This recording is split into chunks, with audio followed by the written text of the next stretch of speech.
अस्सलाम वालेकुम जी। अच्छा जी, ये रजिस्ट्रेशन का तरीक़ाकार इसमें मैं सारी डिटेल आपको बताता हूँ। आखिरी ऑप्शन की वजह से लड़के परेशान हैं कि उसमें क्या लिखना है, वो भी मैं आपको बताता हूँ। और दूसरी बात ये है कि एक और चीज़ कि किस सेंटर में आपने कब चालान फ़ॉर्म लेके फ़ीस जमा करा के जमाशुदा चालान फ़ॉर्म लेके जाना है, उसका भी मैं आपको एंड पे बताता हूँ। फ़िलहाल मैं आपको रजिस्ट्रेशन का तरीक़ाकार एक बार फिर बता देता हूँ। यहाँ पे आपने पासपोर्ट नेम लिखना है, जैसा कि आपके पासपोर्ट पर ज़िक्र किया है। सरनेम लिखना है पहले, उसके बाद दूसरा लिखना है गिवन नेम, जो पासपोर्ट के मुताबिक आपका नेम है वो। उसके बाद यहाँ पर आपने पासपोर्ट साइज़ वाइट बैकग्राउंड की पिक्चर अपलोड करनी है। साइज़ ये लिखा हुआ है जेपीजी में 15 केबी साइज़ हो, 100 से लेके 300 पिक्सल। अगर इस चीज़ का आपको नहीं पता तो किसी नेट कैफ़े से जाके भी आप सारा करवा सकते हैं। अच्छा जी, हाँ, उर्दू में भी वही लिखा है, तस्वीर का सारा साइज़। उसके नीचे आपने यहाँ पर जेंडर अपना मेंशन करना है, मेल या फीमेल, जो भी आप हो। अगर मेल हैं तो मर्द कर दें। उसके नीचे आपने पासपोर्ट नंबर यहाँ पे लिखना है। उसके बाद जो आपने कैटेगरी सिलेक्ट की हुई है वो ऑलरेडी यहाँ पर मेंशन है। इस भाई ने मैन्युफैक्चरिंग की है तो उसकी असेंबल मैन्युफैक्चरिंग की आगे किस्म जो है कैटेगरी वो है। यहाँ पर आके आपने उन्होंने लिखा है कि अपने अपने पासपोर्ट की कलर कापी बायो पेज की तस्वीर यहाँ मुंसलिक करें। ये जो आपके पासपोर्ट है उसकी जो बायो पेज है ना, जहाँ पे आपका सारा डाटा लिखा है, उसकी बड़ी अच्छी साफ़ सुथरी कलर कापी आपने यहाँ अपलोड करनी है। उसके बाद पासपोर्ट कलर कॉपी साइज़, इसका साइज़ जो है वो कलर कापी का ज़्यादा से ज़्यादा 100 KB और फॉर्मेट जेपीजी और चौड़ाई 600 पिक्सल में होना चाहिए, इससे ज़्यादा नहीं होनी चाहिए। ये इसको लेकर मतलब कि लड़के ज़्यादा परेशान हैं। मतलब कि दो ऑप्शन है कोरिया में,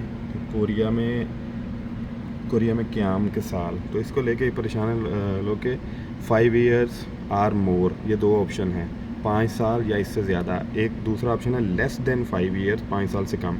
तो आपने जो ज़ाहिर है कोरिया नहीं रह के क्या, पहली बात तो उसने लिखना है लेस देन 5 ईयर, 5 साल से कम वाला ऑप्शन आपने उसके ऊपर क्लिक करना है। अच्छा, जब आप इस पर क्लिक कर देंगे आपकी हर चीज़ मुकम्मल हो जाएगी। मतलब ये है कि कोरिया में क़याम, ये इस पे लेस दैन 5 ईयर के ऑप्शन पे। उसके बाद जब आप सबमिट करेंगे, यहाँ पर सबमिट करेंगे तो आपकी बाकायदा डेट आ जाएगी कि आपने ये रजिस्ट्रेशन आपकी मुकम्मल हो गई है। अब आपने किस दिन जाके कौन से सेंटर में आपने अपनी रजिस्ट्रेशन करवानी है, उसके बाद रजिस्ट्रेशन की डेट आएगी। ये बड़ी ज़रूरी बात है कि लड़कों को पता नहीं चल रहा ना। जब आपकी यहाँ पे सबमिशन हो जाएगी, आपकी यहाँ पर रजिस्ट्रेशन, तो फिर आपका पूरा डाटा आ जाएगा। हो सकता है आपको मैसेज भी आ जाए, आपको यहाँ पे डिटेल आ जाएगी कि फ़लाँ डेट को आप सेंटर में जाके, या जो सेंटर आपने मुंतखब किया था रजिस्ट्रेशन के लिए, वहाँ जाकर आप रजिस्ट्रेशन करवा सकते हैं। लेकिन सब पहले आपको ये सबमिट करना होगी। अच्छा, एक और बात है, ये जब आप सबमिट करेंगे वहाँ पे डेट आ जाएगी कि इस डेट को आप जाके तो रजिस्ट्रेशन करवा सकते हैं किस सेंटर में, वहाँ से आपको KLT स्लिप मिलेगी। तो रजिस्ट्रेशन आप किसी भी सेंटर से करवा सकेंगे, लेकिन जो पेपर है वो आपका उसी सेंटर में होगा जो आपने पेपर के लिए मुख्तस किया था। रजिस्ट्रेशन मीन्स मैं ये कह रहा हूँ इस वे में कि यहाँ पर ऑनलाइन रजिस्ट्रेशन करके फिर आपने बैंक में जाके जो चालान फार्म है इनका यहाँ से प्रिंट ले लेना है।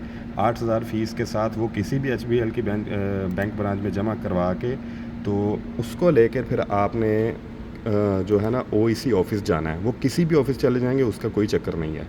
वो किसी भी ऑफ़िस चले जाएँ, उस डेट में जब ये सब कुछ सबमिट कर देंगे फिर वहाँ डेट आ जाएगी कि आप इस डेट को जाके उसी डेट को आप जाएंगे तो बेहतर होगा। लेकिन आप किसी भी सेंटर में जाकर रजिस्ट्रेशन या मतलब KLT स्लिप तो ले सकेंगे उस डेट को जो उन्होंने आपकी ऑनलाइन रजिस्ट्रेशन के बाद आएगी सारी डेट। लेकिन ऐसा नहीं होगा कि आप टेस्ट भी वहीं दे सकेंगे। टेस्ट आपने वहीं देना है जो आपने मतलब पे सेंटर जो मुंतखब किया हुआ है टेस्ट के लिए। अच्छा, ये चालान फार्म है इसका, ये भी अपलोड होगा तो मैं आपको दिखाता हूँ। ये चालान फार्म अपने खुल जा।